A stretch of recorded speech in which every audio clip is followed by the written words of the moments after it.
지난 영상에서 네이밍에 대해서 말씀을 드렸죠.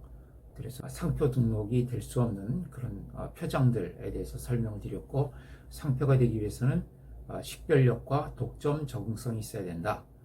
그런데 그런 식별력과 독점 적응성이 없는 것으로서 보통 명칭, 관용 표장, 또 기술적 표장, 그 다음에 현저한 지리적인 명칭, 또 흔한 성이나 명칭, 그리고 간단하고 흔히 있는 표장, 또 기타 식별력이 없는 표장, 이런 것에 대해서 말씀을 드렸습니다. 그런데 이렇게 식별력이 없거나 또는 독점 적응성이 없어서 원래는 그 상표가 될 수 없는 표장들이 일정한 경우에 다시 상표로 살아나는 경우가 있습니다.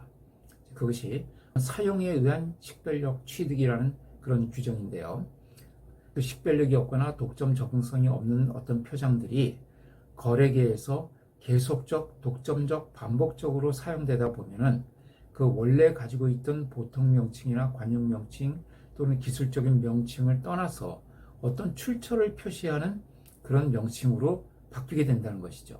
그러니까 어떤 영업 주체가, 어떤 영업을 하는 사람이 이 표장을 계속적, 반복적, 독점적으로 사용하다 보면은 일반 수요자들이 이 표장을 어떤 관용적인 명칭이나 기술적인 명칭으로 이해하지 않고 이제는 이 표장을 쓰고 있는 그 사람의 물건을 나타내는 출처 표시로 다시 인식을 하게 되는 그런 경우가 있다는 겁니다.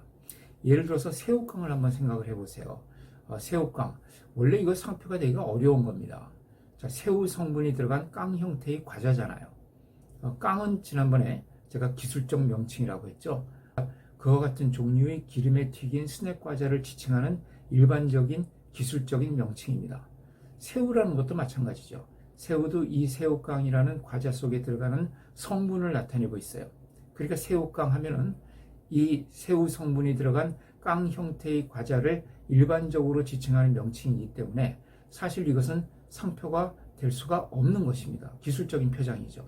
그런데 이 새우깡이라는 명칭이 거래계에서 수혜자들에게 어떤 출처, 즉 농심이라는 어떤 회사에 의해서 계속적, 반복적 또는 독점적으로 사용되다 보니까 사람들이 이제는 새우깡 하면은 새우 성분이 들어간 깡 형태의 일반적인 과자로 인식을 하는 것이 아니라 농심에서 만든 특정한 과자로 인식을 하게 됐다는 것이죠. 그러니까 이 제품이 농심에서 만들어진 바로 그 제품이라고 사람들이 다시 인식을 하게 됐다는 거예요. 그러니까 새우 성분이 들어간 깡 형태의 과자라는 일반적인 명칭을 이제 넘어서서 다시 새로운 2차적인 의미를 갖게 됐다는 겁니다. 어떤 의미요? 그러니까 누군가의 상품을 표시해주는 출처 표시를 나타내주는 표장으로 다시 바뀌게 된다는 것이죠. 자, 이렇게 해서 식별력을 새로 취득하게 되는 그런 표장으로 여기 슬라이드에 보는 것처럼 이런 사례들을 들 수가 있어요. 이마트. 여기서 이라는 것은 원래 식별력이 없는 겁니다. 환경 친화적인 그런 사업, 그런 제품들을 설명하기 위해서 이라는 알파벳 문자를 보통 제품 앞에 붙이는 경우가 많이 있죠. 그렇기 때문에 이 이라는 것은 기술적인 명칭입니다. 그 제품의 특성을 나타내는 기술적인 명칭이고, 마트도 마찬가지죠. 따라서 이마트, 그러면 이건 원래는 상표가 될 수 없는 것인데, 그 신세계에서 운영하는 이 대형 마트에 이 이마트라는 표장이 계속적, 독점적, 반복적으로 사용되다 보니까 사람들이 이제는 이마트 그러면 환경 친화적인 마트로구나 하고 이렇게 일반적인 의미로 인식하는 것이 아니라 이마트는 신세계 그룹에서 운영하는 대형 마트, 이렇게 인식을 하게 됐다는 것이죠. 그러면 이것이 다시 상표가 될 수가 있습니다. 종로학원도 마찬가지죠. 종로는 뭐예요? 현저한 지리적인 명칭이죠. 학원은 일반적인 명칭이고요. 따라서 종로학원, 종로에 있는 학원들을 의미하는 이런 일반적인 명칭이기 때문에 원래는 상표가 될 수가 없습니다. 그런데 종로학원, 종로학원 요새는 그렇게 유명한 것 같지 않아요. 저희가 이제 이 고등학교 다닐 때 이 종로학원은 재수학원으로는 제일 그 유명한 학원이었습니다. 이 종로학원과 대성학원이 제일 크고 유명한 학원이었거든요. 그 중에서도 뭐 종로학원은 압도적으로 유명한 그런 학원이었는데, 그렇기 때문에 이 종로학원이 어떤 특정한 학원에 의해서 계속적, 독점적, 반복적으로 사용되다 보니까 이 종로학원 하면은 종로에 있는 학원을 말하는 그런 일반적인 의미가 아니라 이것이 어떤 특정한 학원 그룹에서 운영하는 학원으로 인식이 되게 되었다는 거죠.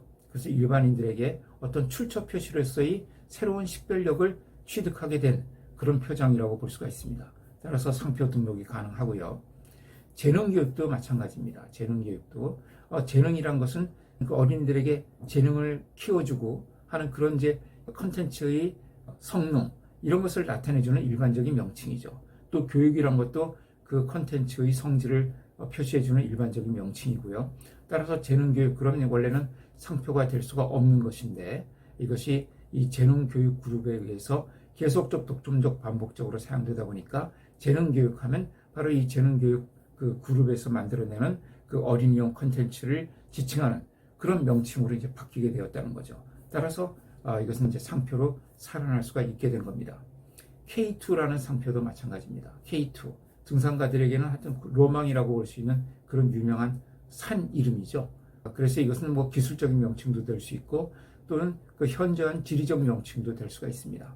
따라서 이것은 상표가 될 수가 없는 것이 원칙인데 이것이 K2 등산 장비를 만드는 회사에 의해서 계속적 독점적 반복적으로 사용되다 보니까 K2 하면 이제는 어떤 그 K2 회사에서 만드는 등산용 제품, 등산 장비 이런 것을 이제 지칭하는 출처 표시로서의 능력을 갖게 됐고 따라서 식별력을 취득하게 된 경우죠. 경남대학교도 마찬가지입니다. 경남대학교, 경남에 있는 대학교잖아요. 사실 경남대학과 관련된 상표 소송이 많이 있었어요. 뭐 서울대학교, 강원대학교, 뭐 충남대학교 이런 대학들 다 많은데 그런 대학들 문제가 없는데 왜 경남대학교만 문제가 됐냐 하면은 이 경남대학과 같은 곳에 이제 경상대학이라고 있거든요. 그런데 보통 이제 뭐 서울대학교, 강원대학교, 충남대학교, 충북대학교, 경북대학교 어떤 그 도 명칭을 붙인 대학들은 전부 국립대학들입니다. 그러면 경상남도에서 국립대학 하면은 우리가 흔히 그냥 경남대학이라고 이렇게 생각을 할 수가 있어요. 그런데 실제는 경상남도에 있는 국립대학은 경상대학입니다. 그리고 경남대학은 이제 사립대학이죠. 그런데 사람들이 자꾸 이 경상남도의 국립대학을 경상대학이 아니라 경남대학이라고 착오를 일으키게 되는 경우가 많이 있었어요. 그래서 이제 경상대학에서 이 경남대학이라는 명칭이 자꾸 그 일반 수혜자들의 혼동을 일으킨다. 그러니까 경남대학이라는 명칭을 이걸 취소해달라. 이런 이제 그 상표 소송을 제기를 여러 차례 했었습니다. 그래서 이것이 이제 대법원까지 올라갔던 사건인데요. 거기서 이 경남대학교는 물론 경남이라는 것이 현저한 지리적인 명칭이지만은 바로 이 사용에 의한 식별력을 취득을 했다. 그러니까 경남대학교 하면 경남에 있는 일반적인 대학교를 다 의미하는 그런 명칭이 아니라 경남대학교는 어떤 특정한 이 사립대학을 지칭하는 것으로 이런 출처 표시로서의 식별력을 취득했다고 봐서 이 경남대학은 상표로 살아 있습니다. 그 다음에 이 상표와 또 관련해서 우리가 많이 알아둬야 될 것이 도메인 이름입니다. 도메인 이름. 지금은 도메인에 대한 중요성이 많이 죽었는데요. 과거에는 이 도메인이 굉장히 중요했었어요. 지금은 도메인을 등록하고자 할 때 어떤 저명한 상표라든가 또는 널리 알려진 유명한 상표 이런 것과 유사한 그런 도메인은 우리가 등록을 할 수가 없거든요. 그런데 과거에는 그런 제한이 없었기 때문에 남의 유명한 그런 명칭을 자기 도메인으로 등록하는 경우가 상당히 많이 있었습니다. 그래서 특히 그 우리나라 사람들이 그 외국의 유명 회사들의 그 명칭을 도메인으로 먼저 선점해 놓는 바람에 상당히 이제 문제가 됐던 그런 사례들이 있었는데요. 그래서 뭐 샤넬이라는 유명한 상표가 있죠. 그 샤넬.co.kr도 우리나라 사람이 먼저 등록을 했습니다. 물론 샤넬.com은 이제 샤넬에서 등록을 했는데 이제 우리나라의 도메인을 표시하는 co.kr은 비어 있었던 거죠. 그걸 이제 우리나라 사람이 먼저 등록을 해서 샤넬에서 소송을 해서 이제 찾아가는 그런 사례가 있었고요. 우리나라에서도요, 그 EBS 관련된 그 표정, 제가 당시에 EBS 그 법률 자문을 하면서 이 소송을 직접 담당을 했었는데, EBS, 물론 도메인은 그 EBS가 확보를 해 놓고 있었습니다. 그래서 ebs.co.kr 교육방송의 공식 도메인인데, EBS가 많은 사람들이 접속을 하는 그 유명 사이트다 보니까, iEBS 또는 뭐 인터넷 EBS 이런 유사 도메인들이 많이 생긴 거예요. 자, 이제 이런 것들이 많이 문제가 됐었는데 이런 것들은 그 부정경쟁 방지법에 위반됩니다. 왜냐하면 그 저명한 타인의 그 표장을 그 허락 없이 사용을 해가지고 일반 소비자들에게 혼동을 일으키게 하는 그런 표장이거든요. 그래서 이런 도메인 같은 것을 취득할 때 이런 어떤 그 저명 상표라든가 유명 상표 또는 꼭 상표는 아니라 하더라도 누군가의 어떤 사업이나 컨텐츠 또는 제품을 표시하는 것으로 널리 알려진 명칭이나 도형 이런 것들을 포함한 그 도메인이라든가 명칭을 사용하는 것은 부정경쟁 방지법 위반에 해당이 될 수 있다는 점을 여러분들이 이제 좀 염두에 두셔야 될 것 같고요. 그 다음에 이제 또 그 도메인과 관련해서 중요한 것이 NT 도메인입니다. EBS와 내가 혼동을 일으키게 하기 위해서 이런 그 IEBS, 인터넷 EBS에서 전부 그 도메인 이름을 가지고서 사이트를 개설한 다음에 어떤 교육 콘텐츠를 갖다가 그 제공을 했거든요. 그래서 마치 이 IEBS라든가 인터넷 EBS에서 제공하는 콘텐츠가 마치 EBS 교육방송에서 제공하는 것 같은 그런 이제 혼동을 일부러 불러일으키는 거죠. 이런 것은 다 부정경쟁방지법 위반이 되는데 이런 경우가 아니라 NT 도메인들, 그러니까 내가 어떤 그 특정 회사를 공격하기 위해서 그 도메인을 확보하는 경우가 있거든요. 그런 경우에는 이제 뭐 NT 포스코 또는 NT 삼성 이런 식의 그 도메인을 확보를 해가지고 그 도메인을 가지고 사이트를 개설해서 거기서 그 특정한 회사를 비방한다든가 또는 특정한 회사에 대해서 반박하는 또 부정적인 그런 이제 뉴스를 올리거나 이런 이제 사이트들이 종종 존재합니다. 이런 것들은 그런 부정경쟁 방지법 위반이 되느냐 하는 문제가 있는데 이것은 이제 혼동을 일으키지는 않죠.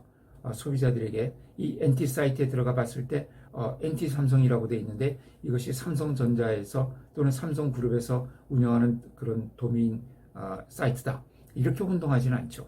그러나 하여튼 이런 도메인 이름에 그 타인의 유명한 상표나 명칭을 포함하는 것이 허용될 수 있느냐 하는 것은 이제 좀 문제가 될 수가 있습니다.